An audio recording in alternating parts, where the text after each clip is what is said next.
Oke, balik lagi sama gue si Trade. Sekarang kita mau lihat untuk outlook kita, ya. Ini sedikit rada berantakan. Kenapa? Karena kita nggak mau ada ini nih, ya.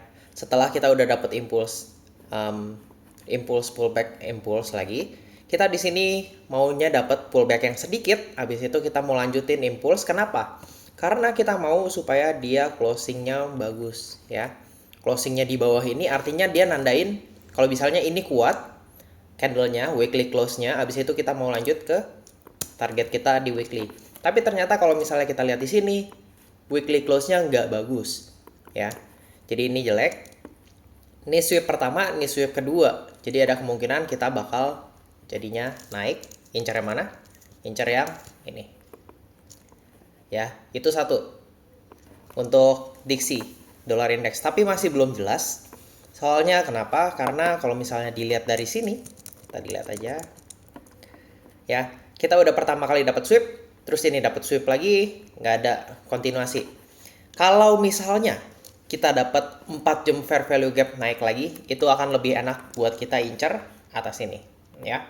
Jadi kita masih akan tunggu candle-candle berikutnya, ya. Tapi ini udah jelas kita bakal turun dari sini. Minggu lalu gue udah kasih tahu nih kita bakal turun dulu.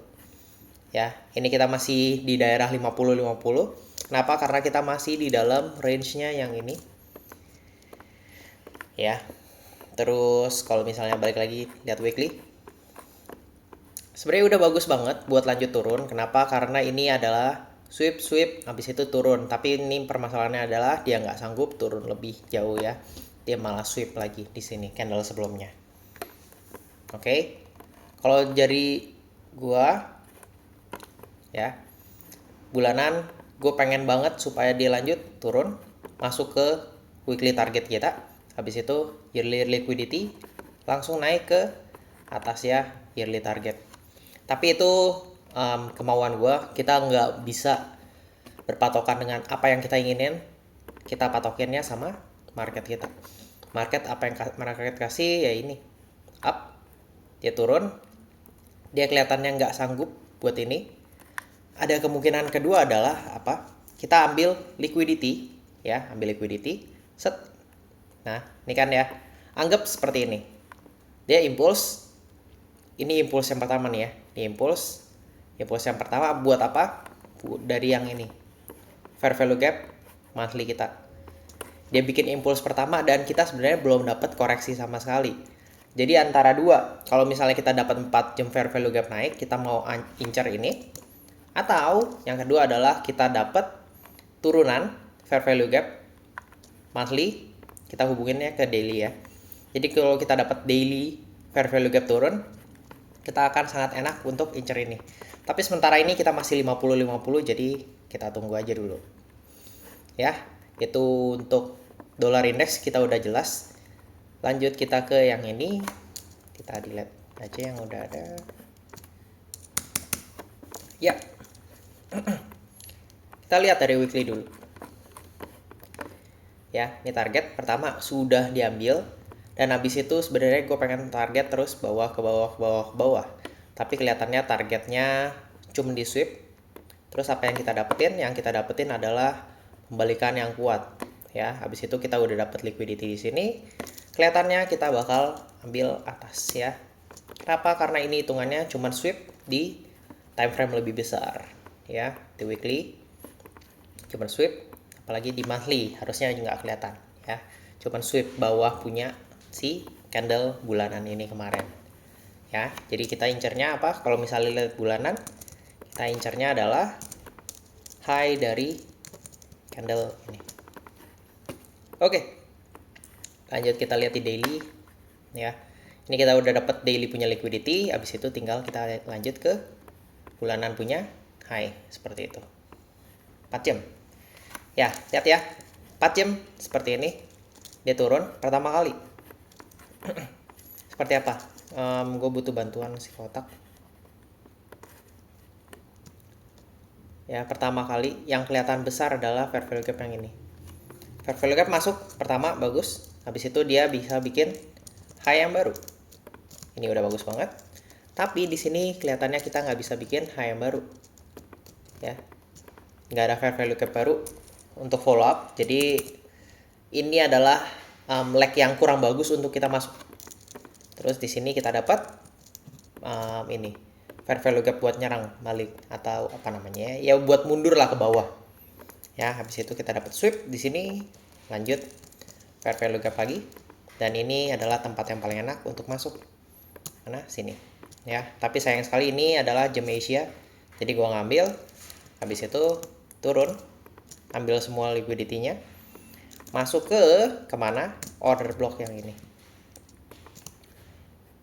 Masuk order block, habis itu baru naik ya. Tapi permasalahannya adalah ketika kita udah nyampe sini, kita tahu nggak dia bakal lanjut naik seperti ini? Nggak tahu. Ya, yang kita tahu apa? 1 jam kita dapat fair value gap yang banyak. Ini jadi agak cukup panjang ya, tapi nggak apa-apa. Gue coba jelasin. Yang kita tahu adalah kita dapat fair value gap di sini 1 jam. 1 jam kelihatannya udah sangat bagus banget buat kita lanjutin untuk turun. Kenapa? Karena kita dapat fair value gap di sini. Ini adalah mitigasi pertama kita, ya. Sini mitigasi pertama kita, tapi ingat apa yang dia buat. Ini cukup bahaya buat kita lanjutin, buat lanjut turun. Ya, emang ini ada fair value gap turun. Tapi yang kita buat di sini fair value gap naik, ya. Apalagi di sini kita udah jelas closing di sini udah makin jelas kalau misalnya kita mau naik. Habis itu tinggal tunggu dia turun di sini.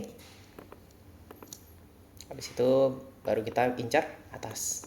Kenapa? Karena dia udah 1 jam udah jelas kita nggak usah turun kok. Artinya apa? Kita cuma ambil liquidity sini, ambil liquidity ini semua, terus tadi masuk order block. Yang paling gampang adalah masuk di tempat yang ini udah dapat jelas fair value gap 1 jam. Habis itu masuk ke fair value gapnya, kita lihat 1 menit punya konfirmasi. Aduh mau dilihat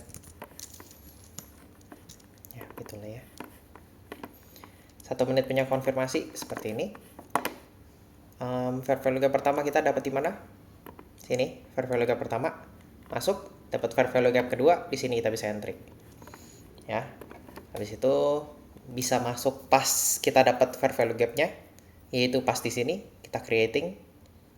Nope, bukan di situ, di sini. Atau nanti pas balik. Pas baliknya di mana? Fair value gap kita ada di ini ya. Stop loss di bawah sini, atau karena nanggung kecil di bawah sini. Kita incar apa? Incar target liquidity kita yang paling dekat, ini ya. Iya, seperti ini. Tapi karena errornya jelek, mungkin kita bisa turunin seperti ini ya. Habis itu up. Seperti itu. Ya, kira-kira breakdownnya. Ini bakal jadi video yang nggak terlalu fokus, tapi nggak apa-apa. Kita sama-sama belajar. Kita lihat untuk silver. Ya, seperti yang gue bilang, silver kuat, lebih kuat daripada gold. Ya, ini kelihatannya tapi nggak masuk. Kenapa? Karena dia nggak bisa bikin fair value gap baru. Coba lihat sini. Ups. Ya, nggak dapat fair value gap baru, tapi di daily ini bagus banget ya counternya. Ini bagus banget, udah tinggal naik. Gue lebih prefer untuk ambil silver daripada gold, lebih kuat. Ya, jadi di sini udah tinggal enter, cari ini paling pertama. Ya, paling nggak di daily udah jelas target kita. Ini juga liquidity-nya jelas. Situ tinggal incer ini. Ya, karena ini masih bisa nahan ternyata. Ini fair value gap yang ini nggak bisa nahan, ambil masuk. Kita dapat fair value gap di daily sini ya. Ini fair value gap daily. Habis itu kita tinggal incer atas. Nah, seperti itu aja. Kalau misalnya kita mau entry sekarang seperti ini, asal di bawah yang ini, target pertama ini ya, target pertama 1,3, terus sisanya ke atas ini. Oke, seperti itu aja. BTC kita melihat ya, ini udah kita delete aja, nggak penting. Kita lihat dari mingguan dulu. Oke, ini BTC udah cukup bagus. Kenapa? Karena dia kelihatannya mau bikin koreksi. Terus kalau nanti dia masuk lagi ke daerah yang ini, ya, akan masuk buat ambil entry, naik incar atas ini. Oke, mitigasinya ya, tunggu mitigasinya. Lanjut JPY, ini bagus banget di sini. Nggak lihat, tapi nggak apa-apa. Next, nggak ada apa-apa. Apa nih? Ya, USDJF.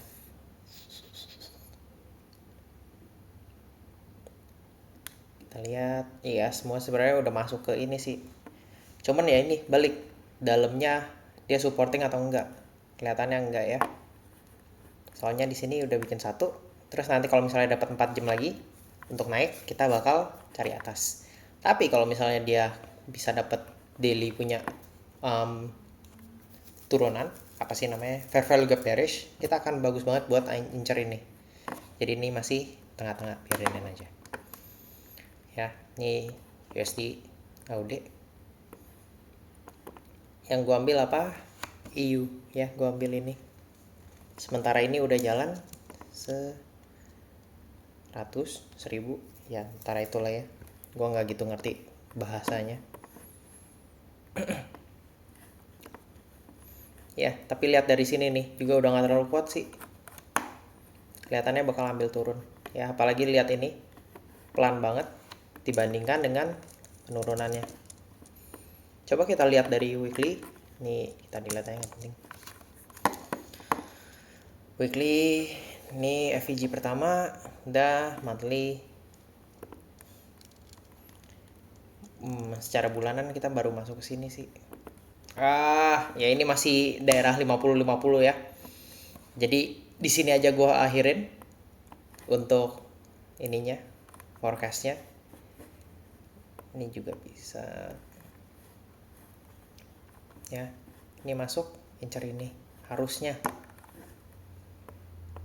Tapi kelihatannya kalau misalnya mau ngomong siapa lebih kuat, NZD lebih kuat.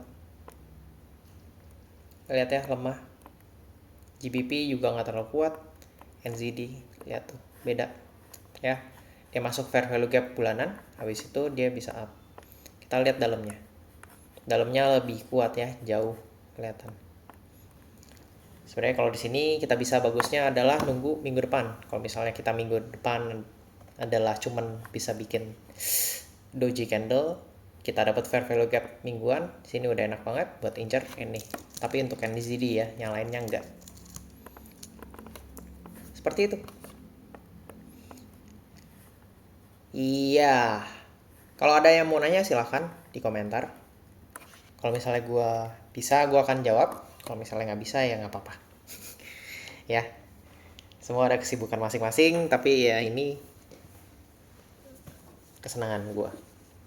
Oke, jadi itu aja gue akhirin untuk forecast hari ini. Gue isi trade, gue sign out. Safe trade semuanya.